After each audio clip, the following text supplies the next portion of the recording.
बिस्मिल्लाहिर्रहमानिर्रहीम। अस्सलाम वालेकुम। टेक्स्ट कोर्स के अंदर आप लोगों को खुश आमदीद। आज हम हेड्स फ्रॉम इनकम के अंदर जो पहला हेड है सैलरी, इसको इंशाल्लाह ताला डिस्कस करेंगे। इसकी आज इधर से इब्तिदा करेंगे इस वीडियो के अंदर। और इस कोर्स को आप लोग लाइक कर रहे हैं और हमें कमेंट्स रिसीव हो रहे हैं, फीडबैक बहुत अच्छा ज़बरदस्त आ रहा है। तो ये आप लोगों की हमारे साथ एक अटैचमेंट शो कर रही है और मैं इस पे आप लोगों का बहुत ज़्यादा शुक्रगुजार हूँ। ये कोर्सेज, टेक्स्ट कोर्स तो सिर्फ एक इब्तिदा है। हम इस तरह के और बहुत से कोर्सेज हैं, IFRS फॉर SMEs कोर्स और डिफरेंट कोर्सेज, वो भी पाइपलाइन में हैं। हमारे साथ जुड़े रहें, हमारे यूट्यूब चैनल को सब्सक्राइब, लाइक और शेयर करते रहें। तो जनाब, हेड्स ऑफ इनकम और उसके अंदर सैलरी, ये प्रेजेंटेशन आप लोगों को मैं शेयर कर दूंगा डिस्क्रिप्शन के अंदर। आप लोग इससे फ़ायदा उठा सकते हैं। आप हमारे व्हाट्सएप नंबर पे कॉल करके भी इसको ले सकते हैं, मैसेज करके भी ले सकते हैं। इसके अलावा एक नेक्स्ट जो वीडियो है या उससे नेक्स्ट वीडियो में मैं आपके साथ एक प्रैक्टिकल, चूंकि इसके सिनेरियोज भी हमने साथ साथ डिस्कस करने हैं, वो भी फिर मैं आपको भेजूंगा। और हर हेड की असाइनमेंट्स भी आपको भेजता जाऊंगा, जो कि आप लोगों ने पास करनी है, और फिर हम आपको एक सर्टिफिकेट भी देंगे। कंटेंट्स पे नजर दोहरा लेते हैं। सैलरी के कंटेंट, सैलरी के हेड के अंदर उसमें हम कवरेज पहले देखेंगे, दूसरा डेफिनेशंस को देखेंगे, तीसरा स्कोप इसका क्या है उसके ऊपर बात होगी, सैलरी इसका बेसिस क्या है, बेसिस ऑफ चार्ज क्या है इसके ऊपर बात होगी। सैलरी के अंदर कुछ प्रिक्विजिट्स, अलाउंसेस और बेनिफिट्स मिलते हैं एम्प्लॉयज को, उसके ऊपर बात की जाएगी। और दो बड़े इंपॉर्टेंट बेनिफिट्स होते हैं, प्रोविडेंट फंड और ग्रेचुटी फंड, उसका ट्रीटमेंट कैसे किया जाता है सैलरी पर्सन की इनकम टैक्स रिटर्न्स के अंदर, उसके ऊपर बात होगी। वो कौन सी सैलरीज हैं जो कि एग्जेम्प्ट हैं फ्रॉम टैक्स, सेकंड शेड्यूल के अंदर कुछ एग्जेम्पशंस बयान की गई हैं, उनके ऊपर गुफ्तगू की जाएगी। और सैलरी के बारे में कुछ अदर मिसलिनियस किस्म के कॉन्सेप्ट्स हैं, उनको डील किया जाएगा। कवरेज, कवरेज से मुराद है कि इनकम टैक्स ऑर्डिनेंस 2001 के अंदर कौन सी सेक्शंस हैं जो कि सैलरी को डील करती हैं। जैसे कि मैंने ब्रैकेट के अंदर लिखा हुआ है कि सेक्शन नंबर 12, 13 और 14, ये तीन सेक्शंस हैं जो कि सैलरी को, मेन सैलरी का मुद्दा बयान करती हैं इनकम टैक्स ऑर्डिनेंस के अंदर। इनकम टैक्स ऑर्डिनेंस चूंकि प्रिंसिपल प्राइमरी लॉ है, उसके साथ रूल्स काम कर रहे हैं, उसके साथ उसी इनकम टैक्स ऑर्डिनेंस के अंदर शेड्यूल भी काम कर रहा है, कुछ और सर्कुलर्स भी होते हैं। लेकिन हम जो निगाह डालेंगे वो ज्यादा दो चीजों के ऊपर डालेंगे। इनकम टैक्स ऑर्डिनेंस के बाद रूल्स के ऊपर जाएंगे, रूल नंबर 3 से लेकर 5 तक, उसके अंदर कुछ वैल्यूएशन की गई है पेक्विजिट्स की, उसके ऊपर बात करेंगे और उसको कैलकुलेट करने का तरीकाकार समझेंगे भी, और बाकायदा तौर पे आपको करके भी दिखाऊंगा, एक्सेल की शीट आपके साथ शेयर भी करूंगा। Second schedule income tax ordinance 2001, इसके अंदर एग्जेम्पशंस का जिक्र किया गया है। वो एग्जेम्पशंस क्या होती हैं, सैलरी में कौन कौन सी चीजें हैं जो कि एग्जेम्प्ट होती हैं, जिसके ऊपर टैक्स नहीं देना होता, उसके ऊपर हम गुफ्तगू एंड पे जाके करेंगे। किसी भी हेड के अंदर सबसे इंपॉर्टेंट चीज होती है उसकी डेफिनेशंस को समझना। इनकम टैक्स ऑर्डिनेंस 2001 के अंदर सेक्शन 2 के अंदर डेफिनेशंस दी गई हैं। ये डेफिनेशंस जो है सेक्शन 2 की सबसेक्शन सारी की सारी, असल में जितनी भी सेक्शन 2 की जितनी भी सबसेक्शंस हैं वो सारी डेफिनेशंस ही को डील करती हैं। मैंने उन डेफिनेशंस के ऊपर एक अलहदा वीडियो भी आप लोगों के साथ शेयर करूंगा कि इनकम टैक्स ऑर्डिनेंस की डेफिनेशंस क्या है, और उनके ऊपर आपके नॉलेज को बढ़ाने के लिए वो भी एक वीडियो हम तैयार करके आपको देंगे। लेकिन डेफिनेशंस को समझने का एक सबसे अच्छा और आसान तरीका ये होता है कि आप उसे हेड के साथ उसको समझें। जैसे अब आज हम सैलरी का हेड पढ़ रहे हैं, तो सैलरी के हेड के अंदर जितनी भी हमारी डेफिनेशंस हैं उसको मैंने इसके अंदर ले लिया है। तो डेफिनेशन नंबर 1 हमारे पास आ रही है एम्प्लॉय की। अब ये जो रेफरेंस आ रहा है ये भी सबसेक्शन 20, सबसेक्शन 21, 22 का आ रहा है, of section 2 of income tax ordinance 2001। आप वहां से जाके भी इसको देख सकते हैं। तो एम्प्लॉय का मतलब क्या है, means any individual engaged in employment. हर वो आदमी जो कि एम्प्लॉयमेंट में इंगेज होता है उसको एम्प्लॉय कहा जाता है। Employer, means any person who engages and remunerates any employee, जो कि किसी एम्प्लॉय को इंगेज करता है, उसको रखता है और उसको सैलरी देता है, उस बंदे को एम्प्लॉयर कहते हैं। तो जनाब एम्प्लॉयमेंट फिर क्या होगी? एम्प्लॉयमेंट के बारे में वो कहते हैं एम्प्लॉयमेंट बेसिकली इन दोनों का आपस में रिलेशनशिप है। तो एम्प्लॉयमेंट की definition, employment includes a directorship और any other office involve in the management of a company. A B, a position entitling the holder to a fixed or ascertainable remuneration or the holding or acting in any public office। तो अब जरा definition के ये जो तीनों चीजें हैं इसको देख लेते हैं कि एम्प्लॉयमेंट के अंदर नंबर वन तो उसने ये कहा है कि अगर कोई डायरेक्टर होगा किसी भी कंपनी का, हालांकि डायरेक्टर जो कंपनी का है वो मालिक होता है, वो कंपनी को चला रहा होता है, उसका सरमाया लगा होता है, लेकिन टेक्निकली वो कंपनी का एम्प्लॉय होगा और उसको जो भी वो सैलरी कंपनी से लेगा, जैसे बाकी एम्प्लॉयज की सैलरीज के ऊपर टैक्स कटता है और वही स्लैब्स अप्लाई होंगी डायरेक्टर के ऊपर भी। दूसरी जो चीज है वो ये है कि जो ये आपकी सैलरी है, एम्प्लॉयमेंट है, ये वो चीज भी होती है जिसमें ना डायरेक्टरशिप हो, ना कोई आपका एम्प्लॉय हो आप, लेकिन आपको एक फिक्स्ड सैलरी मिल रही हो, तो उसको भी एम्प्लॉयमेंट रिलेशनशिप कहा जा सकता है। सी के अंदर है पब्लिक ऑफिस, जैसे हमारे पार्लियामेंट के अंदर जो है जितने भी एमएनएज हैं, एमपीएज हैं, उसके अलावा और जो वफाकी वज़रा हैं, वो जो सैलरी ड्राइव करते हैं वो भी एम्प्लॉयमेंट की डेफिनेशन के अंदर सी में फॉल करती है। अब हम सेक्शन 12 जो कि सैलरी के बारे में मेन सेक्शन है उसको आज हम डिस्कस करेंगे अपने इस लेक्चर के अंदर, और उसके बाद बाकी का जो रह जाएगा वो इंशाल्लाह ताला हम नेक्स्ट वीडियो के अंदर कवर करेंगे। सेक्शन 12,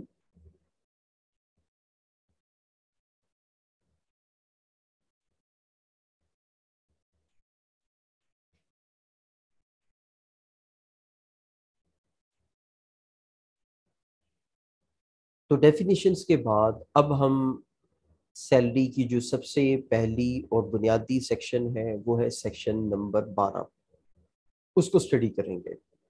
और सेक्शन नंबर 12 पे हम आज की वीडियो को अख्ताम कर देंगे और उसके बाद जो बाकी बच जाएगा वो नेक्स्ट वीडियो में जाके हम डिस्कस करेंगे।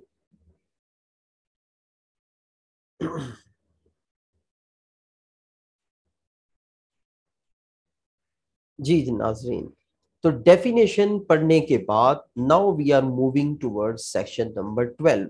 Section 12 is a basic section, is a primary section that deals with the salary। Salary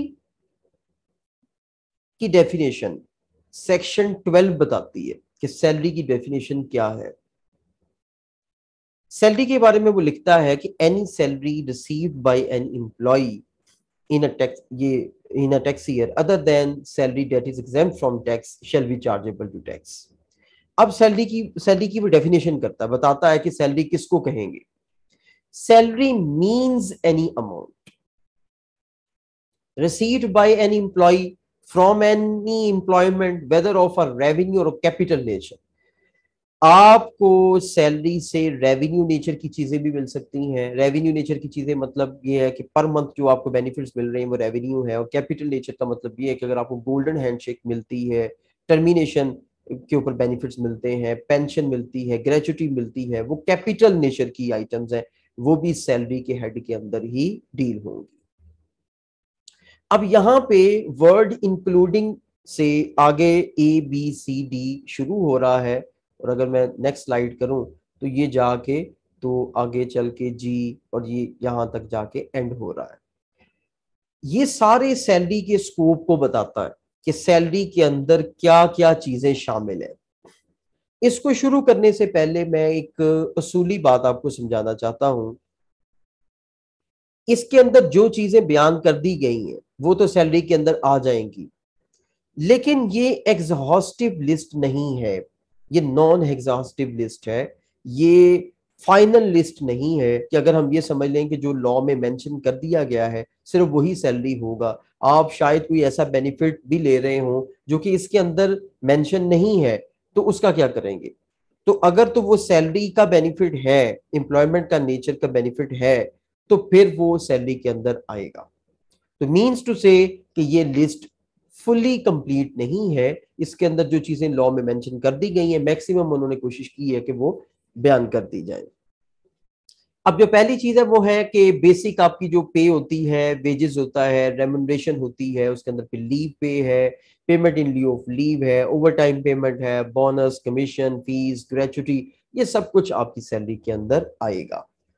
number two, कोई भी पेकोजिट वेदर कन्वर्टिबल टू मनी और नॉट, कोई भी पेकोजिट जो कि मनी में कन्वर्ट हो सके या कन्वर्ट ना हो सके, वो भी सैलरी के अंदर आएगा।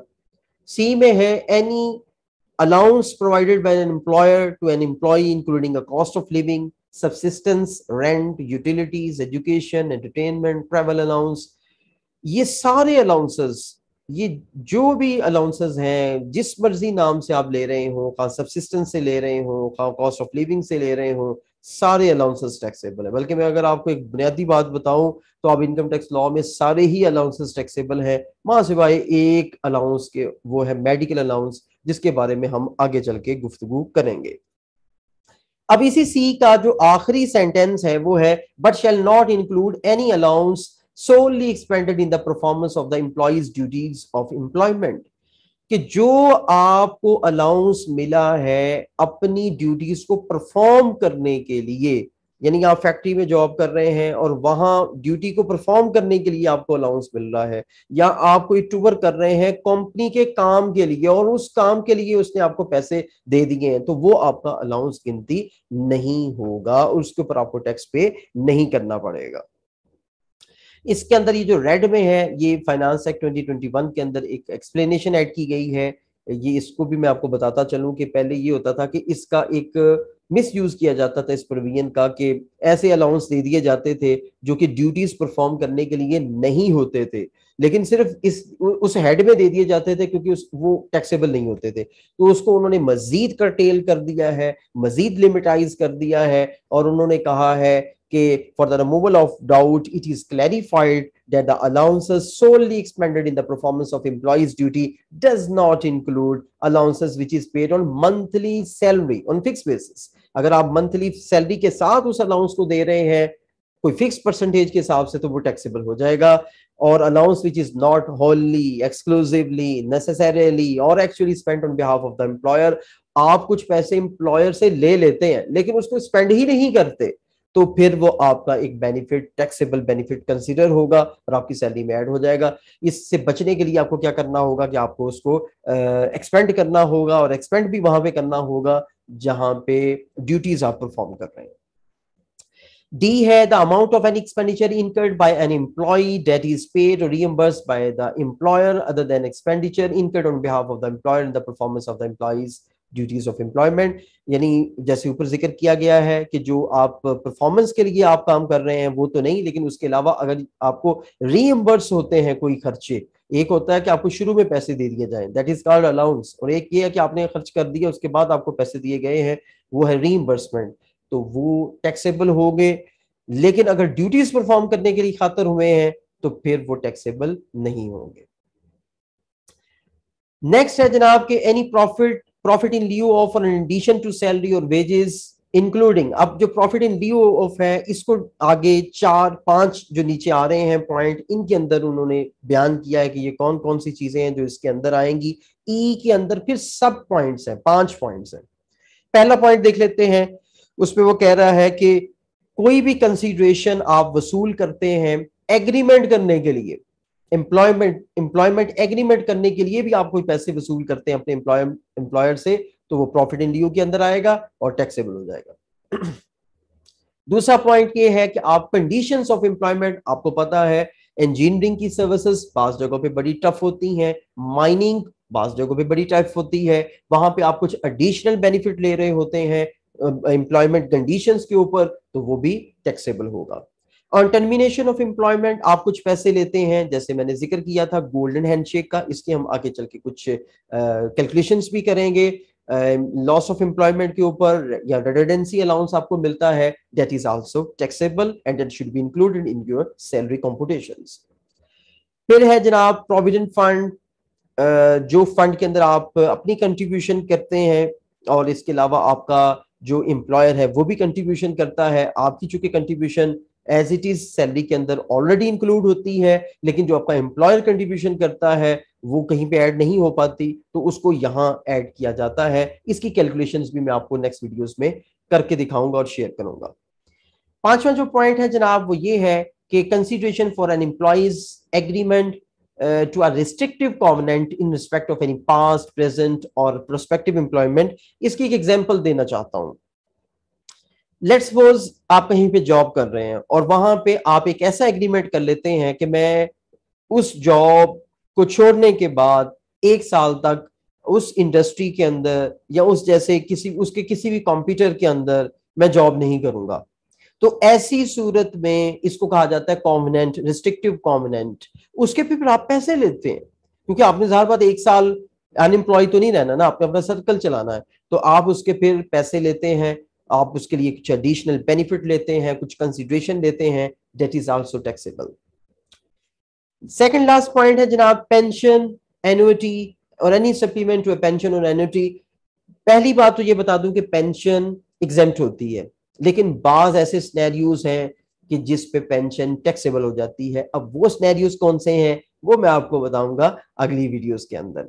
तो ये जनाब आपका सारा कवर हो गया है। इसके अलावा आखिरी जो पॉइंट है वो ये है कि इसमें कोई भी जो अमाउंट जो कि सैलरी यानी सेक्शन 14 के अंदर कोई भी जो अमाउंट है जो आएगी वो भी टैक्सेबल होगी। उसको हम नेक्स्ट वीडियोस के अंदर जाके जो है वो आपके साथ डिस्कस करेंगे। तो मैं उम्मीद करता हूं कि आप ये वाली जो वीडियोस हैं इसके ऊपर भी अपने कमेंट्स और फीडबैक वगैरह हमें देते रहेंगे, और हमें हमारा वो जो फीडबैक है वो इसको इंशाल्लाह ताला हम नेक्स्ट वीडियोस के अंदर इंकॉर्पोरेट करेंगे। अपना बहुत ज़्यादा ख्याल रखिएगा। आपसे मुलाकात होगी नेक्स्ट वीडियो के अंदर। अस्सलाम वालेकुम।